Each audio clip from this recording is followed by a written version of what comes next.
I'd like to start by asking you all to go to your happy place, please. Yes, your happy place. I know you've got one, even if it's fake. Okay, so comfortable? Good. Now I'd like you to mentally answer the following questions. Is there any strip lighting in your happy place? Any plastic tables? Polyester flooring? Mobile phones? No?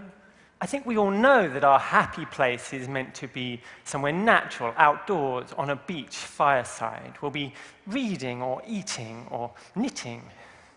And we're surrounded by natural light and organic elements. Natural things make us happy. And happiness is a great motivator. We strive for happiness. Perhaps that's why we're always redesigning everything in the hope that our solutions might feel more natural. So let's start there, with the idea that good design should feel natural.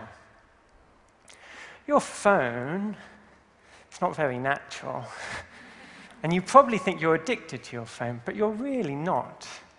We're not addicted to devices. We're addicted to the information that flows through them. I wonder how long you would be happy in your happy place without any information from the outside world. I'm interested in how we access that information, how we experience it. We're moving from a time of static information held in books and libraries and bus stops through a period of digital information towards a period of fluid information where your children will expect to be able to access anything, anywhere, at any time, from quantum physics to medieval viticulture, from gender theory to tomorrow's weather. Just like switching on a light bulb. Imagine that. Humans also like simple tools. Your phone is not a very simple tool. A fork is a simple tool. And we don't like them made of plastic. In the same way, I don't really like my phone very much. It's not how I want to experience information. I think there are better solutions than a world mediated by screens. I don't hate screens, but I don't feel, and I don't think any of us feel that good about how much time we spend slouched over them. Fortunately, the big tech companies seem to agree. They're actually heavily invested in touch and speech and gesture, and also in sensors, things that can turn dumb objects like cups and imbue them with the magic of the internet, potentially turning this digital cloud into something we might touch and move. The parents in crisis over screen time need physical digital toys teaching their kids to read, as well as family-safe app stores. And I think actually that's already really happening. Reality is richer than screens. For example, I love books. For me, they are time machines, atoms and molecules bound in space from the moment of their creation to the moment of my experience. But frankly, the content's identical on my phone. So what makes this a richer experience than a screen? I mean, scientifically. We need screens. Of course, I'm going to show a film. I need the enormous screen. But there's more that you can do with these magic boxes.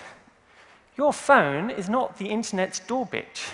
We can build things, physical things, using physics and pixels that can integrate the internet into the world around us. And I'm going to show you a few examples of those. A while ago, I got to work with the design agency Berg on an exploration of what the internet without screens might actually look like. And they showed us a range of ways that light can work with simple sensors and physical objects to really bring the internet to life, to make it tangible, like this wonderfully mechanical YouTube player. And this was an inspiration to me.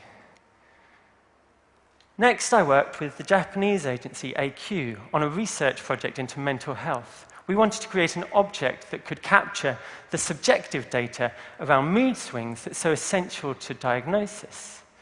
This object captures your touch, so you might press it very hard if you're angry or stroke it if you're calm. It's like a digital emoji stick. And then you might revisit those moments later and add context to them online. Most of all, We wanted to create an intimate, beautiful thing that could live in your pocket and be loved. The binoculars are actually a birthday present for the Sydney Opera House's 40th anniversary.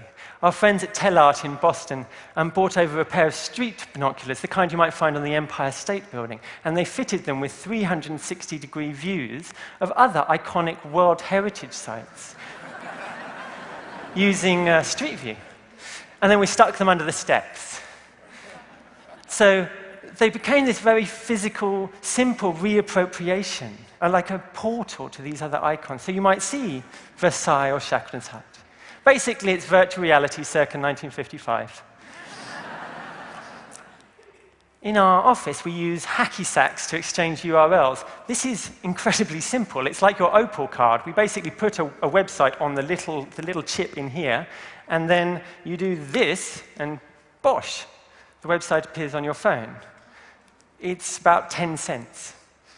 Tree Hugger is a project that we're working on with Grumpy Sailor and Finch here in Sydney. And I'm very excited about what might happen when you pull the phones apart and you put the bits into trees. And that my children might have an opportunity to visit an enchanted forest, guided by a magic wand, where they could talk to digital fairies and ask them questions and be asked questions in return. As you can see, we're at the cardboard stage with this one. But I'm very excited by the possibility of getting kids back outside without screens, but with all the powerful magic of the internet at their fingertips. And we hope to have something like this working by the end of the year. So let's recap. Humans like natural solutions. Humans love information. Humans need simple tools. These principles should underpin how we design for the future, not just for the internet. You may feel uncomfortable about the age of information that we're moving into. You may feel challenged rather than simply excited. Guess what? Me too. It's a really extraordinary period of human history.